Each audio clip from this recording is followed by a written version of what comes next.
let's talk about plays first. Proficiency number 16. And so here's the big idea. We start with the overarching super theme of coaching, which is results. We have these three super themes that we're teasing out here in the first couple of sessions. Belonging, which we talked about last week. Results, which we'll talk about today.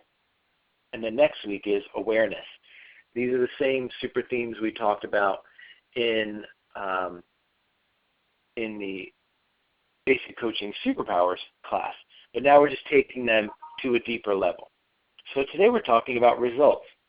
The key thing to know about results in a play framework is the result is when something happens in the world as a result of your actions.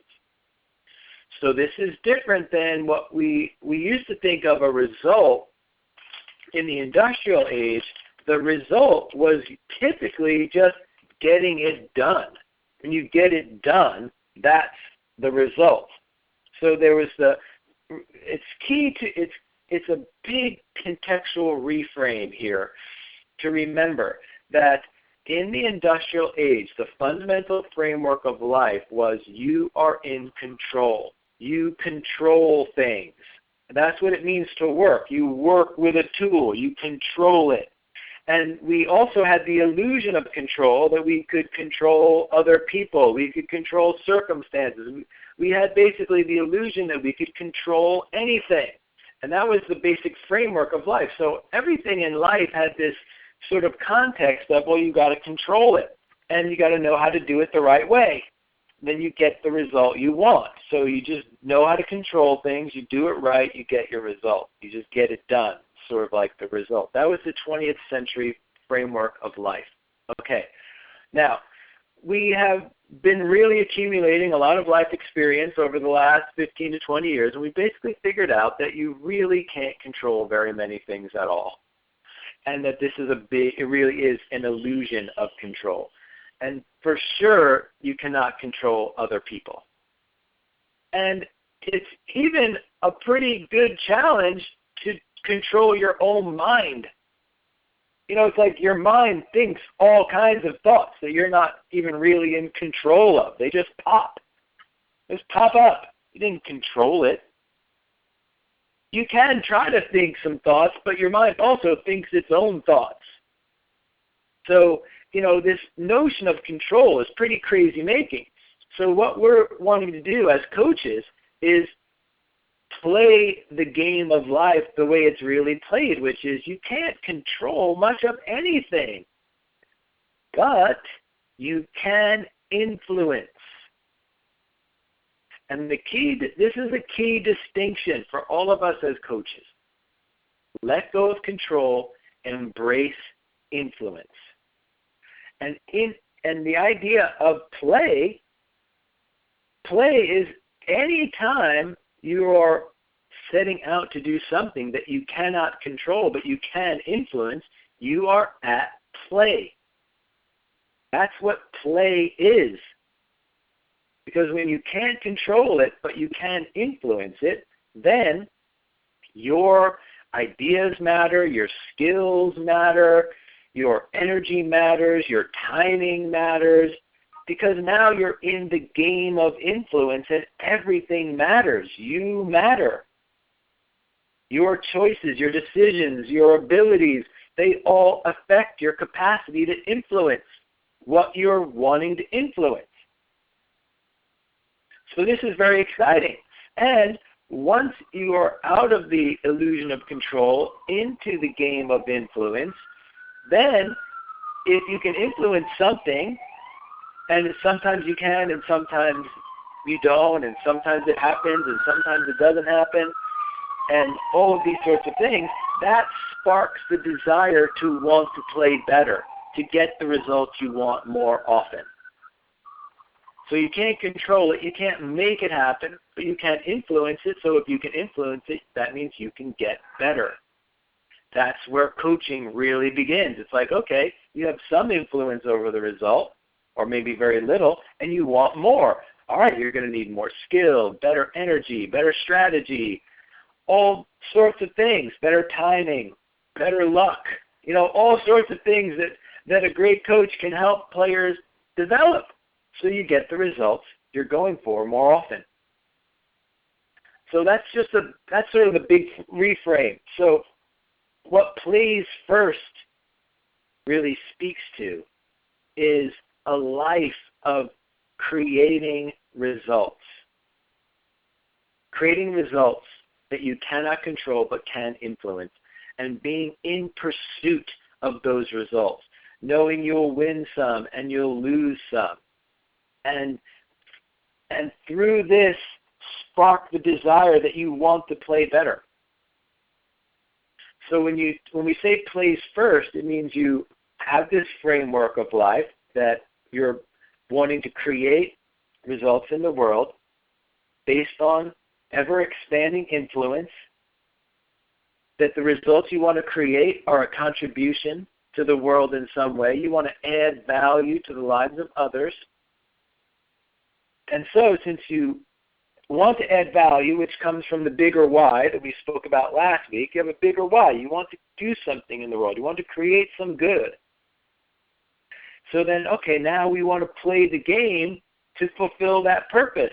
Again, we can't control it. We can influence. We want to come up with the best game plan, and we want to have great skill and all these sorts of things. So then it's like, okay, how do I focus my day on the play? Focus my day on play. Play my game every day. And then there's other things that you can begin to do to help you play better.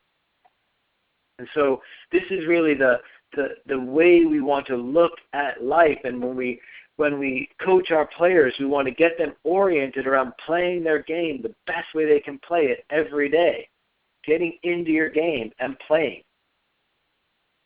So we start with the center circle at this diagram of play, which is taking actions in pursuit of results.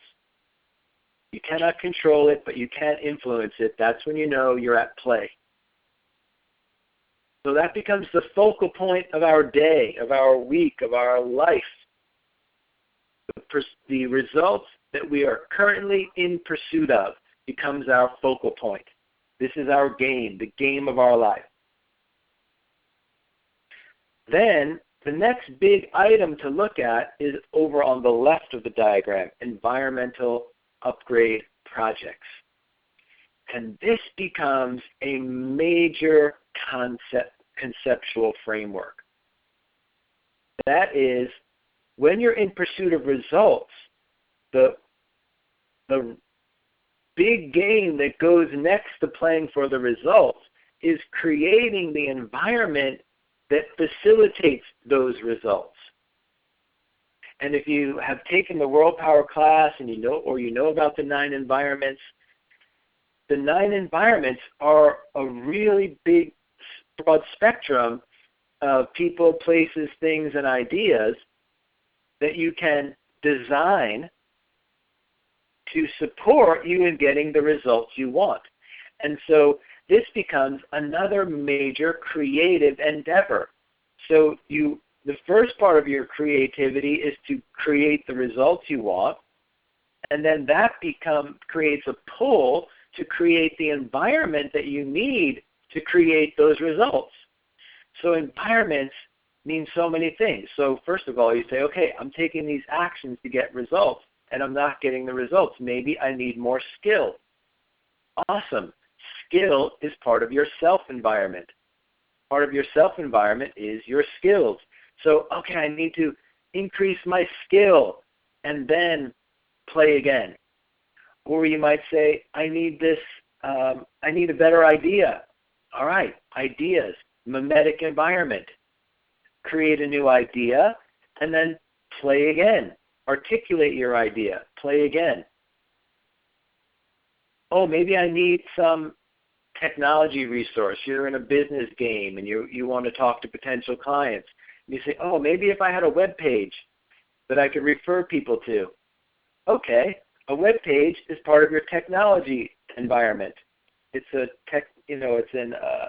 electronic place. So you upgrade your technology environment a little bit and then play again. And so the real creative process of coaching is about identifying the result you want to create, identifying the action so your player can start playing, and then as you play, you win some, you lose some, and every time you play, you think, oh, if I improve my environment this way or that way, I could play even better, and then that sparks the desire to upgrade your environment. The key here is to avoid the industrial age trap based on perfection trap and failure is not an option. What I have seen so many people do is they think, okay, I need a better environment in order to get the result I want. So I'm going to stop playing for the next 3 months, get my environment perfect, so then I can play this game without failing ever again, and then I'll be okay and I'll play. And that's a bit extreme, but that's what a lot of people do. I can't tell you how many times I've been listening to a practicum and someone says, well, I can't really play until I get my website done. And I've been working on this website for about 3 years. It's almost done. I mean, seriously, I've heard that, 3 years. I can't play yet because my website's not done yet, so I can't talk to anybody. But I've been working on it for 3 years. I mean, seriously. So I'm not making this up.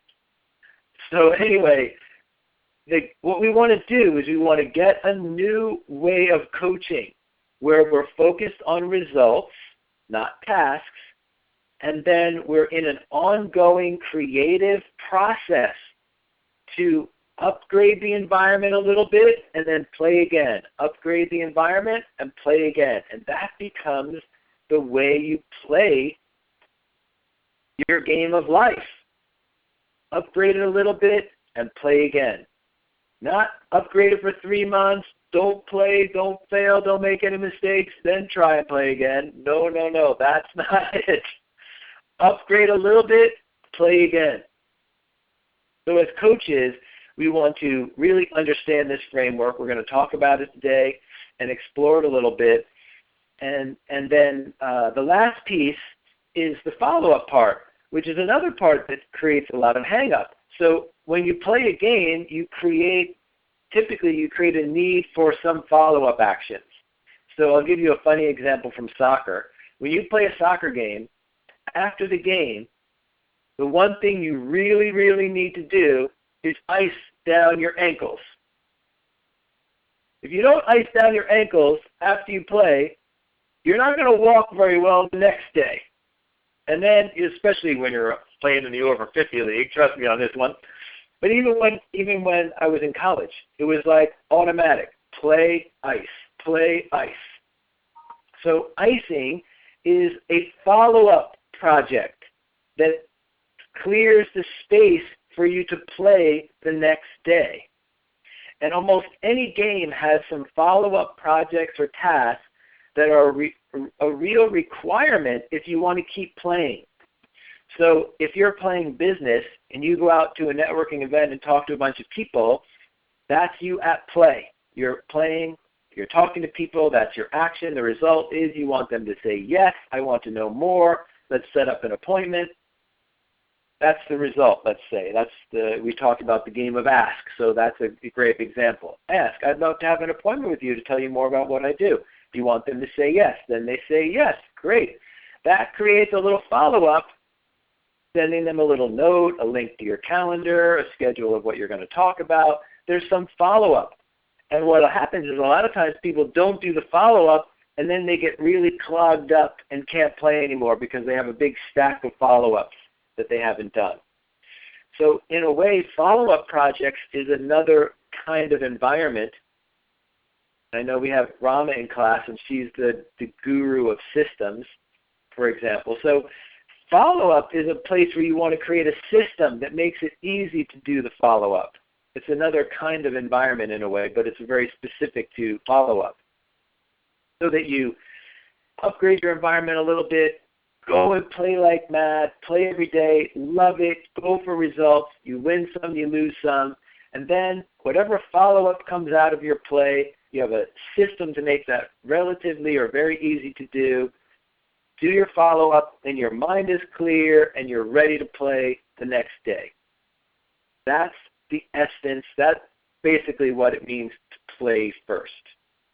And you start orchestrating your energy around playing for results, knowing when your energy is best, knowing when is a good time for creative projects, knowing when is a good time for interacting with people, knowing the best way to do your follow-up, and you start getting really wise about playing first and playing for results.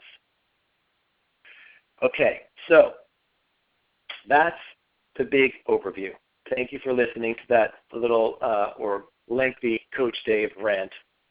I've been waiting years to tell this to all of you, so thank you for giving me the opportunity to do so. It's taken me years to get it all together, actually. So this is super fun, and I'm actually literally thrilled. I'm just buzzing with excitement about sort of how this has really come together. Okay, so let's do this. Some of you may have some big insights you want to share or some ideas. Let's do some big group conversation before we break out. So I want to give everyone a chance to share your insights and thoughts about this, which we will do momentarily. But if anyone has sort of an immediate thought or a aha or something that inspired or clicked for you when I was sharing this, please raise your hand and we can get a few thoughts on the table before we break out and discuss this a little further. So does anyone have anything that they'd like to share about this in the big group?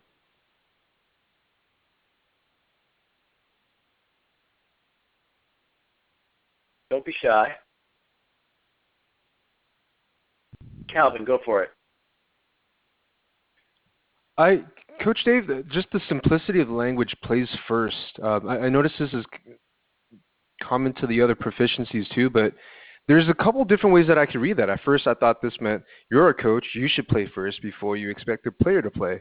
And I think that there's an element of that here, but there's also, it's calling me to just, hey, why don't you just play first and just play all the time as far as the actions that you're doing in what you're doing, instead of waiting to set it up so that it's perfect. Just play with it now. And later on when you're doing the follow-up, when you're doing the setting up the environments, let that be play too, because you're playing first, and all that other stuff like revolves around the play. It's not like you do all these things and then suddenly, finally, eventually, someday you get to play. Exactly, wow. Exactly, Calvin. You nailed it. Because that was sort of the industrial mindset too. I mean, play was completely frivolous in the industrial era, but it was like, do all your work, then you can play. And that's a totally wrong way of living. It's, play first, then if you want to do some work after, you can. But we're talking about serious play also, like playing for results. And I think you're right. It's like, because the plays first is really, an inducement to let go of perfection trap. It's okay to fail. Play. Just go and play. You'll win some, you'll lose some, you might fail, you might make a bunch of messes. But play first, and then let your play fuel and inspire and spark the environment you need and the follow-up you need and all of that sort of stuff. So I think you really you made a good framework there. Thank you, Calvin. That's awesome. Okay, let's hear from Marita. What would you like to share? So I love this proficiency. I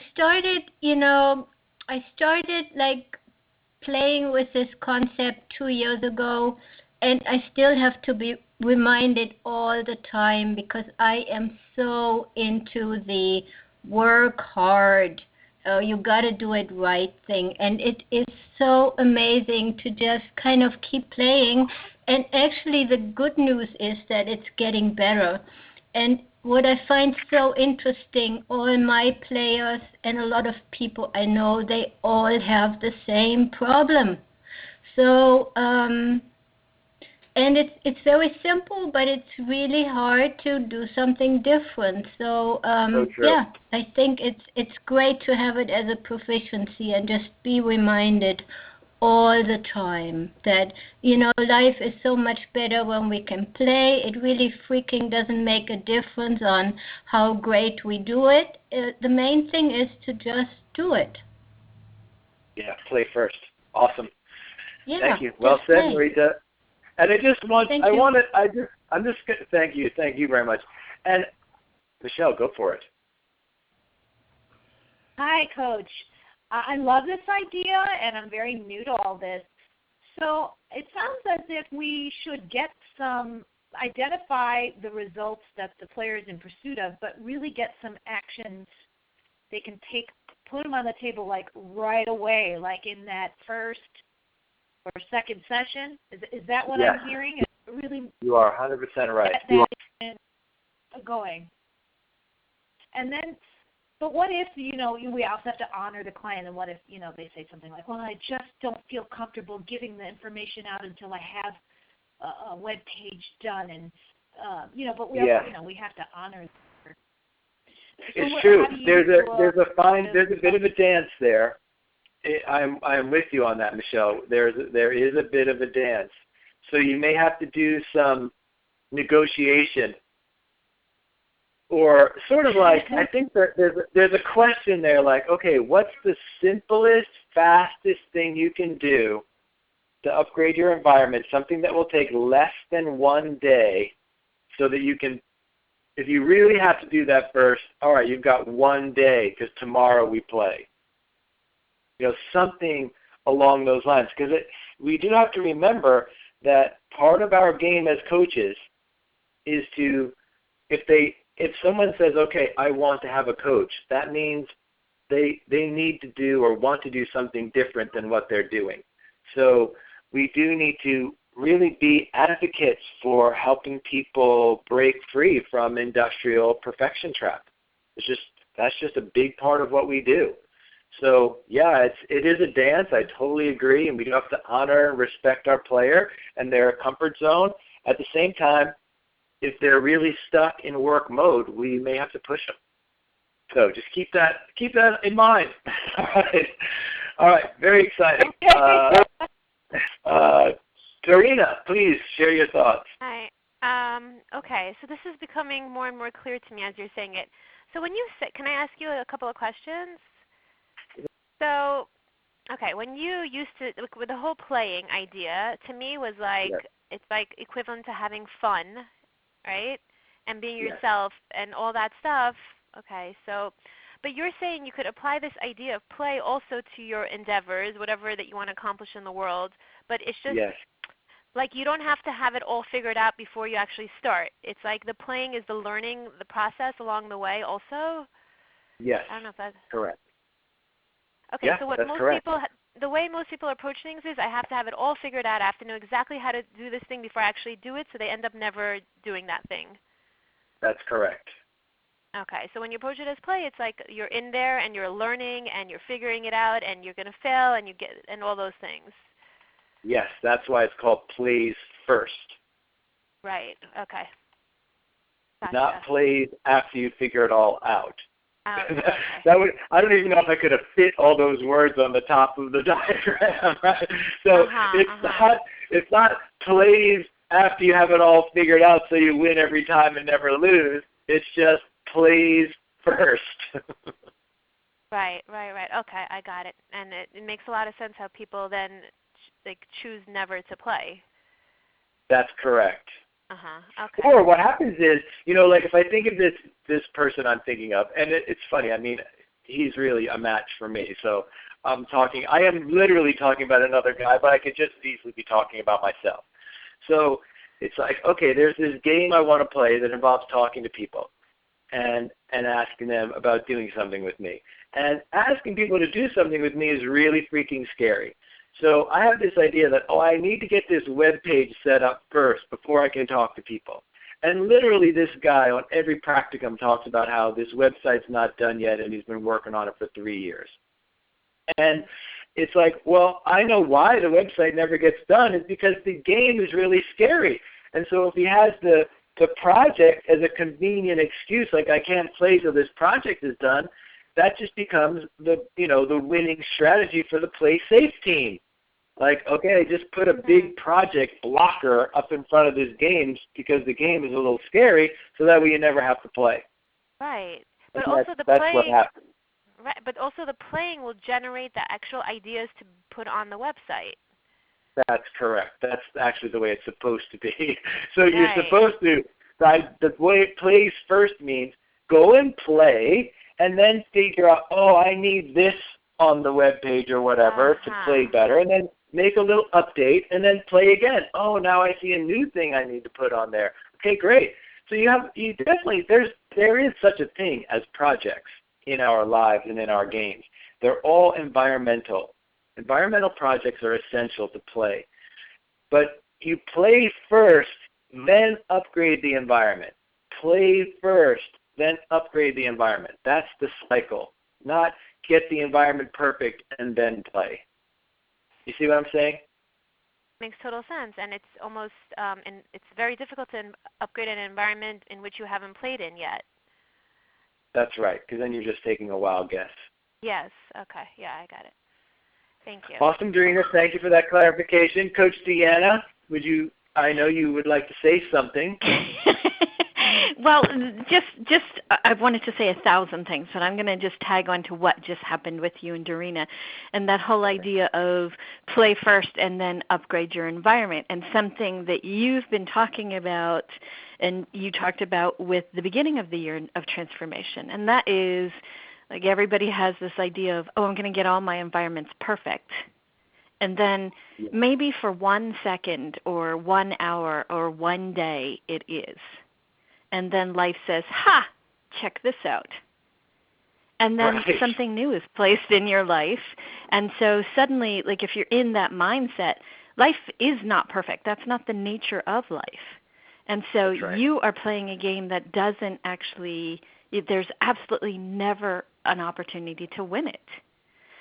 So if you're in that space where you're doing the thing where you're playing first and then your environment design is based on the feedback and your evaluation, then you're responding to life in this really alive way, and then awesome things happen. Let's do this. So what we want to do is we want to get a breakout going. So we're going to go into small groups, and really the first conversation is just share your thoughts about this. How do you reflect on it? What does it say to you? How does it speak to you? And I want to give everyone a chance to share because your voice really matters here. And then we'll, as you're sharing, we'll see what thoughts want to bubble up to the big group. So hold on just a moment. Let me get it organized here. But the idea here is to just share your thoughts about this. This is a it could be potentially a provocative idea. And so I want to give you a chance to engage with it and just share, how does it strike you? What do you think is the most compelling or challenging part of this for you? So let's do this. Let me make it a little easier. So first, what is the most compelling part of this model for you? We'll do compelling, and then we'll do challenging. So we'll do 2 separate conversations. All right, so compelling first. So what is the most compelling part of this? What is your insight from looking at this model? And then we'll move on from there. Okay, so let me get everyone's mic turned on. If you're on the screen share, you can see who's in your group, but you should be in groups of about 4. So just, say hello to everyone, and then just jump right in. Jump right into the conversation. Daryl, go ahead. Yeah, so it's sort of like taking the agile approach to designing your environment. Don't think you have to get it all perfect. Like you just play and then upgrade your environment a little bit. Next version. Play, upgrade your environment to the next version. I think that's in the ballpark. It's really good. Yep. Thank you, Darryl. Excellent input there. Mattias, please go ahead. You just have to use your imagination, Mattias. Okay, well. Use your imagination of what I'm sharing on the board. All right, thank you, Mattias. I really appreciate your input. Calvin, go for it. Oh, so quick aside from Mattias, I think if you take out the www dot, in the link and just type in social.maestroconference.com. That should work. There The you link, go. Coach Dave, has the www dot in front, and so I was getting that too, so I just took that out. Great. Thank you. Yeah. So and hopefully that works for him. So in our group, we had a really good discussion, and one thing that struck me that was really compelling was, holy cow, I could be having a lot more fun like now, right? Yeah. And that was really exciting for me. But and at the same time, there was this part of me that felt scared. I think Coach Deanna is going to remember this from our coaching, where it's like, what if I have too much fun? I'm having so much fun that forget tennis. We're playing tennis right now, but I'm just going to decide this is volleyball, because I'm playing, right? And then someone in the group asked me, hey, so is it that you would be less obsessed with results, or like you wouldn't care about winning at all, or you just wouldn't be obsessed with it? And it's like, yeah, actually, I'd still want to win, so I'd still play tennis. I just wouldn't be as obsessed with it. And then I realized, and someone else in the group said that, yeah, you just kind of let go so that you have the possibility of really winning right here. And when she was talking, I was thinking more along the lines of, well, I mean, that sense of control, that obsession with I have to win, is me trying to rule out the possibility of losing. So it's like, if I don't get the possibility of losing, I don't get the possibility of winning either, because I'm trying to control it, and I don't get to play. That's right. Well said. That's great, Calvin. It's so true. This is a big deal. This is a fundamental point here, is that in order to play first, you have to have failure as an option. It has to be in the game. You have to be allowed to fail, allowed to not get the results you want. And then when you're allowed to fail, then you actually have the opportunity to win. I think that's a really profound truth. Awesome. Thank you, Calvin. Manju, please go ahead. You just sort of stated what I was wondering, because in order to play big, it can be scary, and then the thought of failure can be scary. But you just kind of said what I was thinking. So I guess you have to allow yourself that leeway. The playing has to be more important than the actual winning, I guess. Well, yeah, I think this is a great point. I think this is really good. So I play on a soccer team, and we play a soccer game every Sunday morning, and we practice once or twice a week with our team. And the most important thing is to play. We love to win, but we win some and we lose some. We love to win, but the most important thing is to play. That is the top priority, because the experience of play is the joy. And I think that we want to bring, that's maybe a little easier to think of in, things that are already known to be games. Like soccer is known to be a game, and we love to play. We love to play the game.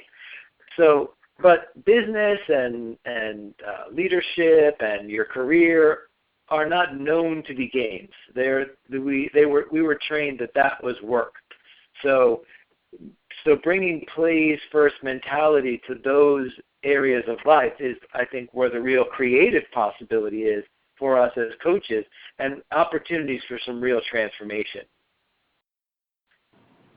Awesome. Yeah, it's just hard for people to play in their careers and those things, but then at the same time, if you allowed that, you could really have a win that you wouldn't even imagine if you could allow yourself to play that way.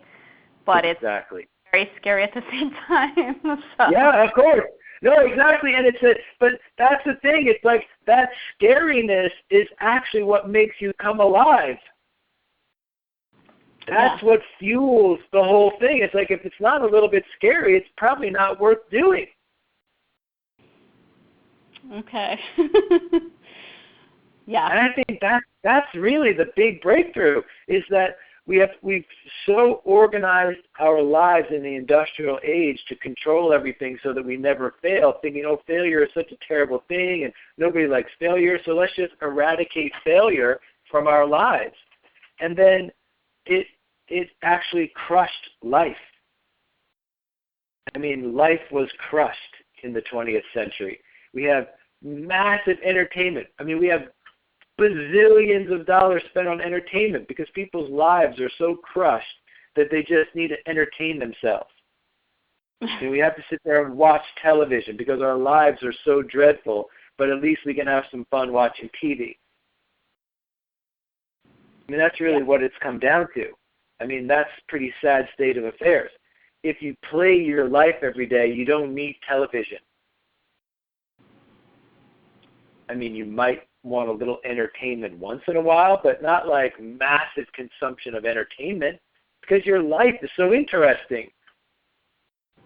But that only happens when you can fail, because that's what sparks the aliveness, because it's like you have to have the opportunity to fail. You don't want to fail. I'm not saying it's like, oh, goody, I get to go fail. You want to win. That's the spark of desire. I want to create the result. I want people to say yes when I ask them.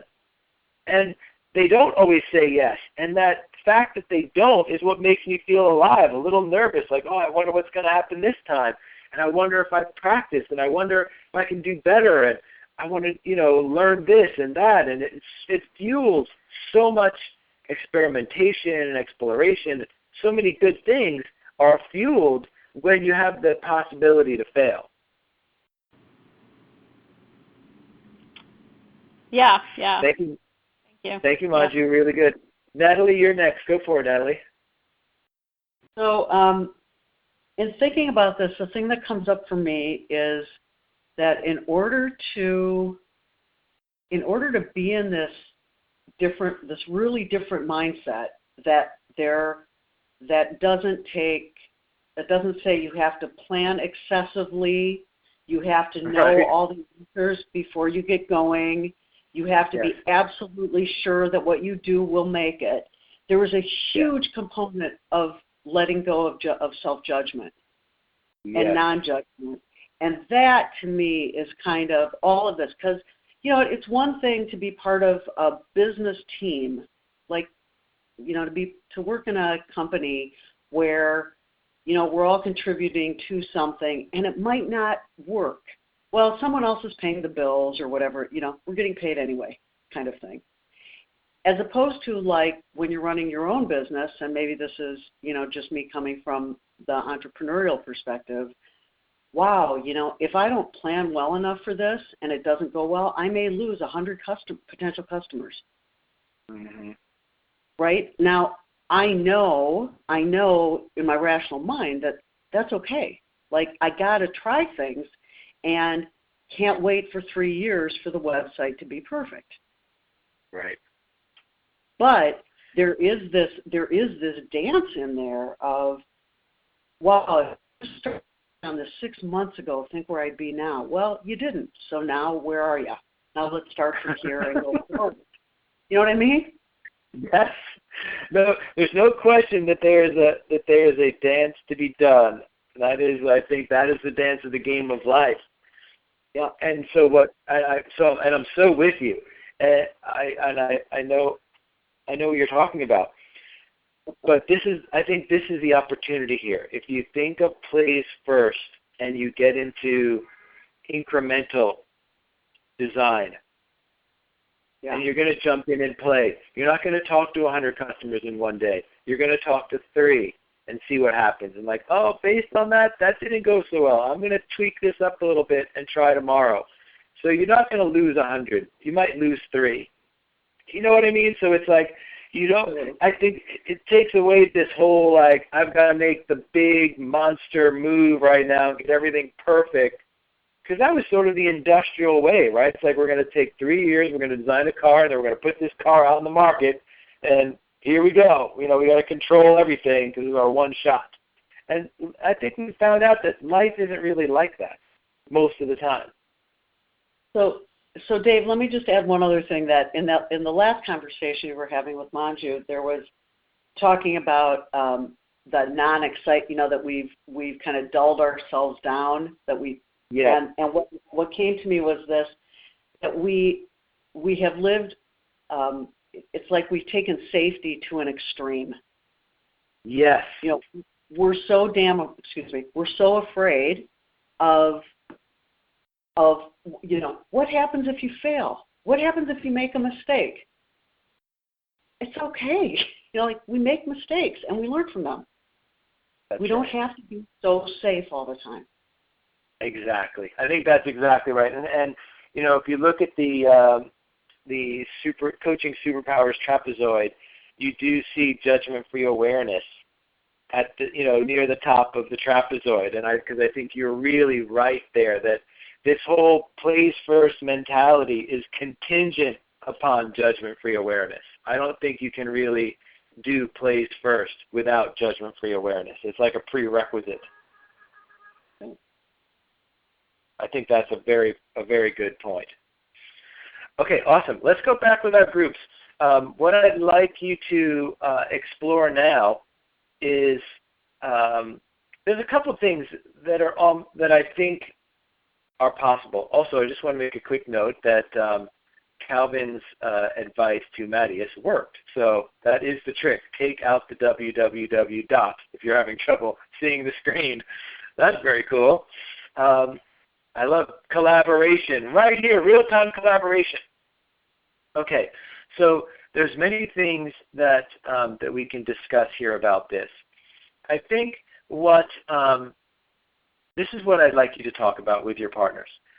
What is the big shift that you will need to make in order to live plays first?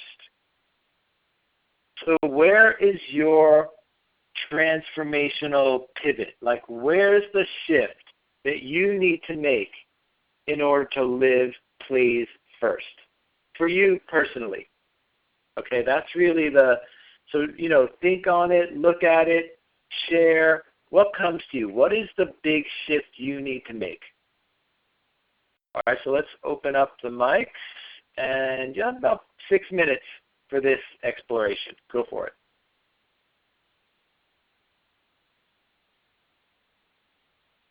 All right, folks, we're going to take a moment to thank your conversation partners because we need to move into the next part of our day. So just take a moment to thank your partners.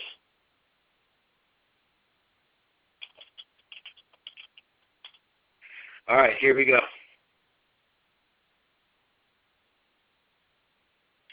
All right, so we're going to, in a moment, get into our little coaching practice time together.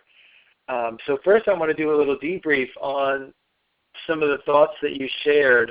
I was really inspired as I was listening to you, the big shift you need to make to live plays first. I heard some really, really deep, beautiful thoughts. So if anyone would like to share or be willing to share what you were seeing for yourself as an inspiration to others, please raise your hand. Jill Haas, please go for it. Thank you. And I don't know if this is going to be an inspiration to others, but it certainly was inspiring to me. And there's two things. And one is that the caveat of the playing first, I noticed my ego saying, well, you may be in this play first mindset, but the others around you may have no freaking clue that you're playing, so they may not be in the same okayness of you failing. So that's one challenge that I want to work on.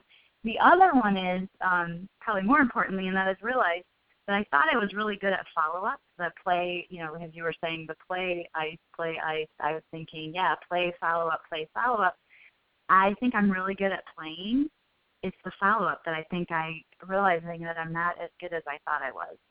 And I don't have a system down. And that is definitely something to look at and explore further. Yeah, exactly. It'll bog down your play really fast.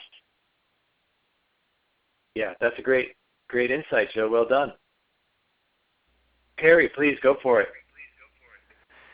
Thanks, Coach Dave. This is like a wow coaching session for me. You are hitting the nail on the head, buddy. I'm coming from a project management technical environment. I see this as a whole coaching solution to people that are in this technical environment that are they're constantly watching every move you make and trying to find one little mistake or error in every little thing. Mm-hmm. And it's such a pressure type place. And that my big game is I'm switching from this technical project management world to coaching, because I believe coaching is the answer to not, like you say, to continue to play. And I don't know if you've been following me around or not, but I mean, I feel like I'm the guy that had I'm the guy you're talking about that had the website. I've been working on this website for like 2 years, and I got this website out finally to a place, and I haven't even released it yet because I'm afraid it's not perfect. Oh my gosh! We used to watch Homer Simpson every week, and I could have sworn that the writers were following me around on that show. But anyway, I appreciate this, because to me, this is why I'm going into coaching, is to get away from that environment of failure, to get away from that environment of perfection, and to have coaching help me through that. Thank you. Awesome. Very, so great. It's really profound. Darina, go for it. Okay. My this one thought always shifts me, and it's the only way I play is when it's like it comes to me. It's not about me. It's like when you're playing, and when you're playing big, it's not about you. It's so much bigger. It's about the world around you. It's about others. It's about serving your purpose. When you make it so small that it's just about you, it gets stuck in fear of judgment, fear of failure, fear of what are people going to say. But when it's like serving a purpose and it's connected to serving others, it's like you're just like a small part of it. I mean, you're initiating it, but you're like a small part of creating these changes. So whenever that thought shifts from it's about me to it's not about me, I'm able to get out there and I'm able to play. That's awesome. I think that's really profound. I'm with you 100%. I think that's why, we started this program with the bigger why. Because you're right. It's like you need a bigger why in order to put yourself at risk to play first. I think that's an awesome point. It's got to be for a bigger reason than, in order to shift yourself out of perfection trap and playing small. Like that really requires a big purpose of something that you want to create in the world. So that is excellent point. Perfect. Last one is Calvin. Calvin, go for it. This whole conversation has just been swirling in my whole body, not even just in my head, for the duration of this class. I think I need to encourage play in others. And just encourage play in general. Like for myself, but it's hard to give myself the permission to play if I appreciate playing. There's something about encouraging playing people and therefore when I play, I'm playing with them, not like. Yeah, exactly. I think that's a great point, Captain. And you don't want to play alone. I think that speaks to what Joe was talking about before. Like if you're the only one playing and everyone else is working, that could get pretty uncomfortable, right? It's like, so I think you're right. It's about playing first and also encouraging other people to play first. I think that's a big part of what we're here to do as coaches in the world right now. Yeah, and also, realize that my game is a big part of their game. Our games are connected somehow, so there's always some sort of a game aligning Yeah, totally. way to relate to people. Yeah. And now they're on my team. And now we're in the same playground. We're playing the same game, kind of. No, exactly. I think that's very good. I think you're right on it. That's really good. Yeah, I think, when we talk about play first, upgrade your environment. Play first, upgrade your environment. Or maybe play first, do a little follow-up, upgrade your environment. Play first, follow up, upgrade your environment. This is sort of the flow. And part of your environment is other people playing. That's a critical part of your environment. Okay, awesome. Thank you, Calvin.